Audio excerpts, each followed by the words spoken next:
In early December of 2023, I placed an order with the Otter Valley Railroad Hobby Shop in Tillsonburg, Ontario. This was for 2 of Rapido Trains' then brand new Canadian Pacific D10 Class 460 steam locomotives in HO scale. That was well over 2 years ago. How have the D10s held up? That is the question I will answer today. If I were to give the whole history of the D10 steam locomotive in this video, it would be the 3rd time I would have done so on this channel. Suffice to say, the D10s were built in the early 1910s and became a staple of Canadian Pacific's lighter-duty motive power through the end of the steam era. Rapido Trains offered the D10 as the second release of their Icons of Canadian Steam range. I purchased 2 of them, Canadian Pacific 1027 and an unlettered one I later decaled as Cumberland Valley 972, George Hart's engine. I would have just bought 972 if Rapido had offered it, but they didn't, so I bought 2. Oh, Jason Schron, you sly dog, you. I see what you did now.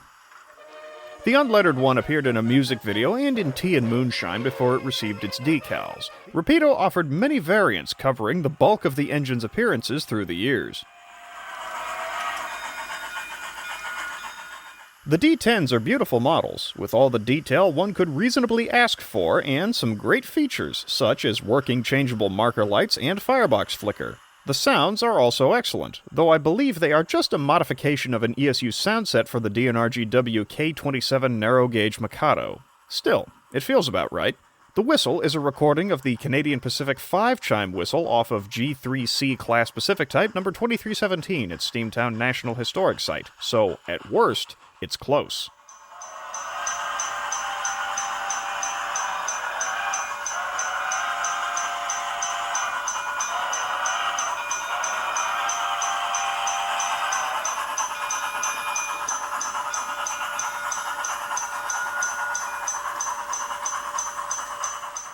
The pulling power of the locomotives out of the box with a traction tire may surprise you. Here is 972 pulling 7 Athearn Blue Box heavyweight coaches plus a poorly rolling kit-bashed auxiliary tender up a 4% grade. She struggles a bit, but she manages without assistance.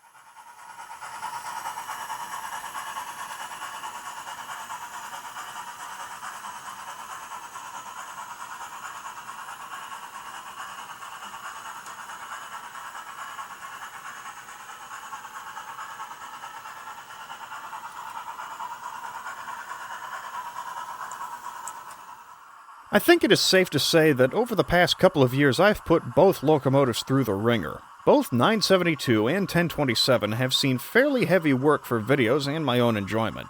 972 has probably gotten the worst of it, having been run pretty hard on 4 different layouts to capture the footage needed for the video I did on her and George Hart. 1027 has appeared in a few videos, but for a while was my go-to locomotive when I felt like running a steam-powered local freight. As such, I think I've sniffed out many of the weak points of the models. Between my own experiences and discussions with other modelers, the biggest weak point is the valve gear, specifically around the crosshead. During one of my filming days with 972, the fireman's side lower crosshead guide came loose and fell off, dropping the crosshead, jamming the mechanism, and creating a wonderful gear grinding noise. We did find the part on the floor, and I later added some superglue between all 4 crosshead guides and the cylinders on both engines to make sure they were secure.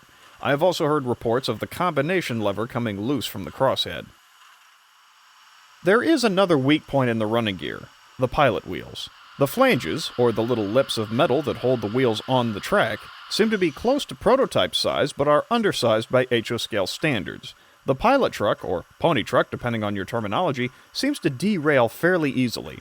I have found that the pilot truck will derail on a small gap in the rails, such as a small joiner gap, that everything else just sails right over. Once the pilot wheels go off the rails, the whole engine can follow. I also found out the hard way not to run the D10's tender first at speed.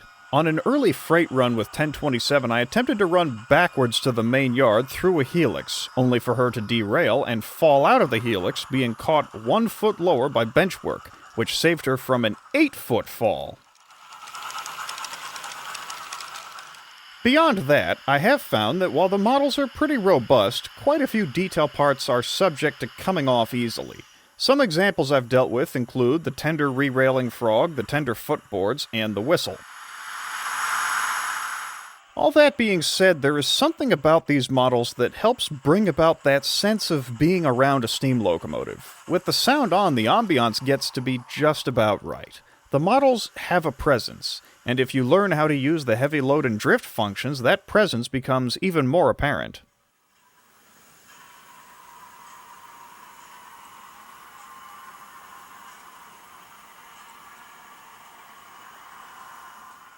Granted, with all the running gear issues, I sometimes think twice about taking 972 out and keep a sharp eye on her when I do.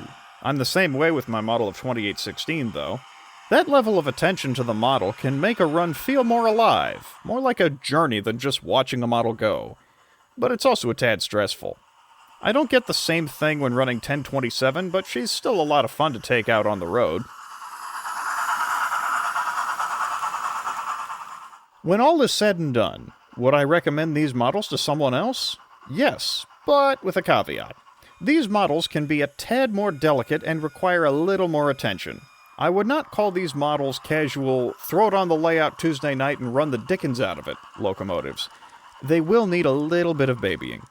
If you go into owning one with that mindset, and like the challenge of dealing with a little bit of that cantankerousness that full-size steam locomotives are so well known for, I think you'll love them. If you're looking for a locomotive that you just take out of its box, plop on a layout, run hard for an extended time, toss back in its box and go home, may I suggest Bachmann. Full-size steam locomotives are known for giving back what you put into them. You learn to listen to the engine and give her care and attention, she will run to the moon and back for you. You push her too hard or neglect her, she will let you know in no uncertain terms that she does not approve. While I don't think Rapido intended it to be this way, I find the D10s to be very much the same. You treat them right, and they will return in kind. You push them too hard, and they will push right back. The easiest models to own? No. Bad models? Not at all. They've got spirit, or dare I say, personality.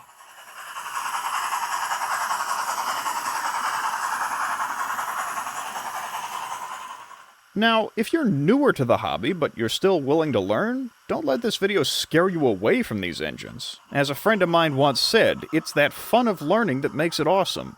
Owning a Rapido Trains Canadian Pacific D10 is closer to working on an actual steam locomotive than some in the hobby would like. But as for me and anyone else who enjoys that challenge, they're well worth it.